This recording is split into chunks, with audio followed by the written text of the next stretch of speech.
When you're working inside of CorelDRAW, a vector illustration tool, it differs somewhat from working inside of a bitmap editing tool, something where you're working with your pictures, your photographs.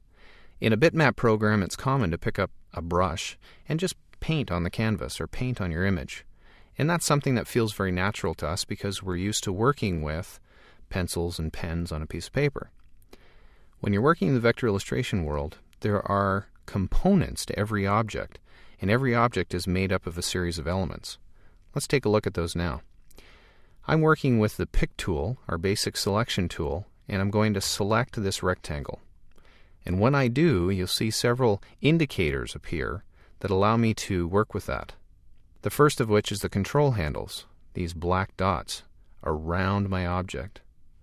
The little black squares allow me to affect the object. For instance, these on the side, I can squish or stretch my object, both vertically and horizontally. If I select a control handle on the corner, that allows me to work vertically and horizontally at the same time. It constrains the movement, so I'm shrinking and growing the object proportionately. This X in the middle is also a control handle. It's the move handle, which right now doesn't play a very special role because CorelDRAW allows you to grab and move an object from any point within it. But later, you'll see how it can be a very useful point in your object. We also have these open squares at the corners, the very tiny ones. Those are referred to as nodes. A node is a junction between two lines, or more precisely, an endpoint of a line. And to look at that, let's select our curve, and we'll zoom in on that. That's a Shift F2, and I'll tap F3 just to step out. And now you can see in our curve that we have three nodes, 1, 2, and 3. In between the nodes, we have line segments. Every object in Draw is created using nodes and line segments. Each line segment has at most 2 nodes, and at least 2 nodes. So every line segment has a beginning and an end, which is capped off by a node. For instance, this is the end point of this line segment.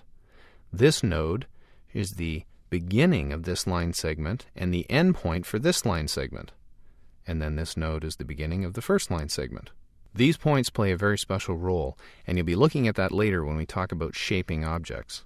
For now, I'd just like to show you one more thing, and that is a separate set of control handles. You know that if you click on an object to select it, you get your control handles. You can see the nodes, you have your move handle. If you click on an object to select it, and then click again, you get your rotate and skew handles up. The rotate handles allow you to rotate your object in whatever direction and from whatever side you wish. And the skew handles do just that. It skews your object off and kind of does a controlled squish. It's related to the squish and stretch function that you see with your square handles. But in this case, it's kind of stretching it along an axis, kind of adding perspective to it. I should note also at this time that the center anchor is the anchor point for rotation. You can move that anchor point and rotate your object along an entirely new center. Very, very useful. And that's a quick look at object terminology.